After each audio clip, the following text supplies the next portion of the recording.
سورہ بقرہ کی آیت نمبر 186 ہے۔ اللہ تعالیٰ فرماتے ہیں وَإِذَا سَأَلَكَ، اور جب آپ علیہ السلام سے پوچھیں عبادی میرے بندے انی میرے بارے میں، فإنی قریب، تو بے شک میں قریب ہوں۔ یہ قرآن پاک کی خوبصورت 3 آیت مبارکہ میں سے ایک آیت مبارکہ ہے۔ عربی میں ہم دیکھتے ہیں کہ 2 لفظ ہوتے ہیں، ایک ان ہوتا ہے اور ایک اذا ہوتا ہے۔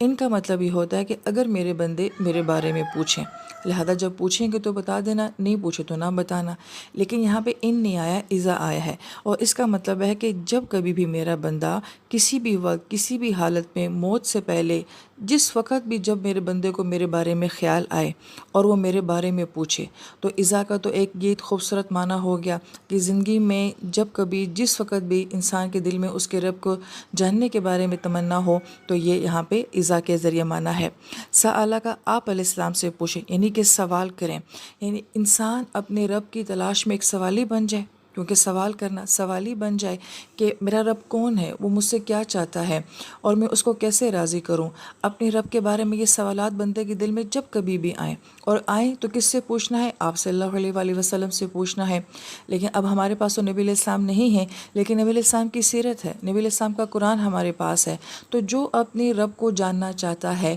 وہ نبی کی سیرت سے اور اس قرآن سے جو ہے اپنے رب کے بارے میں جان سکتا ہے۔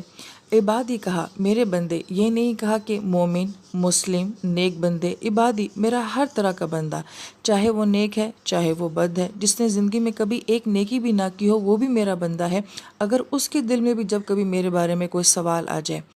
پھر آیت مبارکہ میں آتا ہے کہ انی میرے بارے میں، جب وہ میرے بارے میں جاننا چاہے تو پہلے ہمارے ذہن میں یہ سوال آتا ہے کہ کیا ہم اللہ تعالیٰ کی ذات کو جان سکتے ہیں؟ تو ہم اللہ تعالیٰ کو جتنا جان سکتے ہیں، جتنی معرفت حاصل کر سکتے ہیں وہ اللہ تعالیٰ کی صفات سے کر سکتے ہیں، اللہ تعالیٰ کی تخلیقات سے کر سکتے ہیں، اللہ تعالیٰ کے خوبصورت ناموں کے ذریعے۔ لہٰذا ہم اللہ تعالیٰ کی ذات کے بارے میں نہیں سوچتے، بلکہ ہم اللہ تعالیٰ کی تخلیقات کے بارے میں سوچتے ہیں، ان کی صفات کے بارے میں سوچتے ہیں، غور و فکر کرتے ہیں۔ لہٰذا جب بندہ اللہ تعالیٰ کی ذات کے بارے میں جاننے کی کوشش کرتا ہے تو اب آیت کی ترتیب تو یہ ہونی چاہیے تھی کہ نبی آپ ان کو جواب دے دیں کہ میں بہت قریب ہوں، لیکن وہ درمیان کا سارا جملہ یہاں پہ اسکپ ہے، وہ نہیں ہے۔ ڈائریکٹ اللہ تعالیٰ بس اتنا فرماتے فإنی قریب، کہ بے شک میں قریب ہوں، یعنی کہ جب میرا بندہ میرے بارے میں جاننے کی تمنا کرتا ہے، میرے قریب آنے کی کوشش کرتا ہے، تو بس میں فوراً اس کے قریب ہو جاتا ہوں۔ سوال کرنے کے ساتھ ہی، جواب کی بات ہی نہیں کہے گی، سوال کرنے کے ساتھ ہی جو ہے میں اپنے بندے کے قریب ہو جاتا ہوں۔ اور فا عربی زبان میں تاکید کے لیے آتا ہے، ایک چیز کے بعد دوسرے ہونے کے لیے، تو گویا کہ آیت کی ترتیب یہ بتا رہی ہے کہ سوال کرنے کے ساتھ ہی جو ہے اللہ تعالیٰ اپنے بندے کے قریب آ جاتے ہیں۔ اجیب دعوت الداعی، اور میں جواب دیتا ہوں پکارنے والے کی پکار کا، اذا دعان، جب کبھی بھی وہ مجھے پکارتا ہے۔ اور پھر اللہ تعالیٰ فرماتے ہیں کہ اجیب دعوت الداعی، اور میں جواب دیتا ہوں پکارنے والے کی پکار کا، اذا دعان، جب وہ مجھے پکارتا ہے۔ اب یہاں پہ جو دعوت الداعی آیا ہے اس کا مطلب یہ ہوتا ہے کہ ایک دفعہ پکارنا یا پہلی دفعہ پکارنا،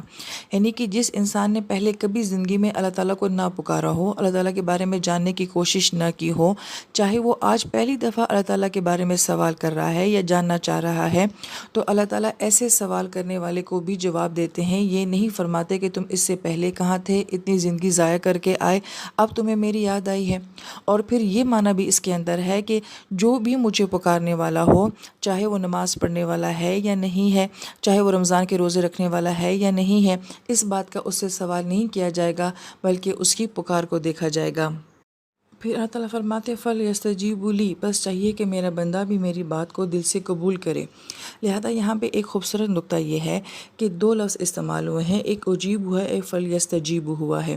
اجیب کا مطلب یہ ہے کہ کسی چیز کا فوراً جواب دینا، تو جب اللہ تعالیٰ نے اپنے بندے کی پکار کا جواب دینے کے لیے فرمایا تو اجیب کا لفظ استعمال فرمایا کہ میں اپنے بندے کی پکار کا فوراً جواب دیتا ہوں۔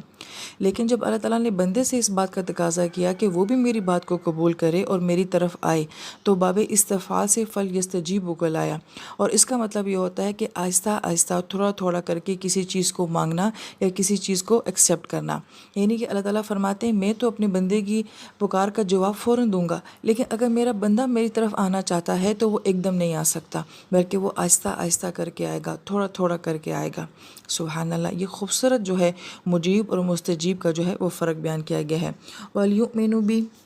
اور چاہیے کہ میرا بندہ جو ہے وہ مجھ پر ایمان لے کر آئے۔ یہاں پہ ایمان لانے کا مطلب کیا ہے کہ ایمان والا ہی ہوگا جو کہ اللہ تعالیٰ کی ذات کو سچے دل سے جو ہے وہ تلاش کرنے کی کوشش کرے گا، اس کے بارے میں جاننے کی کوشش کرے گا۔ لعلہم یرشدون، امید ہے کہ اس بات سے وہ ہدایت پانے والے ہو جائیں۔ یرشدون کا لفظ جو ہے یہ رشدہ سے ہے، اور اس کا معنی یہ ہوتا ہے کہ سیدھے چلتے چلتے ٹیڑھا ہو جانا اور پھر دوبارہ سیدھا ہو جانا۔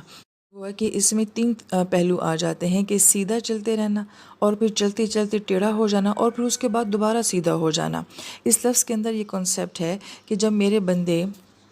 سیدھا چلتے چلتے اپنے ٹریک سے اتر جاتے ہیں، کسی غلط طرف مڑ جاتے ہیں، تو میں ان کو رمضان کا مہینہ دیتا ہوں، اور اس رمضان میں قرآن کے ساتھ تعلق دیتا ہوں، تاکہ وہ اپنے ٹریک کے اوپر واپس دوبارہ آ جائیں، تاکہ وہ جو ٹیڑھے ہو گئے ہیں وہ دوبارہ سے سیدھے ہو جائیں۔ لہٰذا ہر سال رمضان کا رپیٹ ہونا جو ہے، گویا کہ یہ ہمارے نفس کے اندر، ہمارے اعمال کے اندر جو ٹیڑھا پن آ جاتا ہے اس کو سیدھا کرنے کے لیے آتا ہے۔ اور پھر اس ساری بات کو جو ہے وہ امید کے ساتھ بیان کیا گیا ہے کہ امید ہے جو کہ ایمان والے بندے ہوں گے وہ رمضان سے اور قرآن سے دوبارہ اپنے رب کی طرف واپس لوٹ آئیں گے۔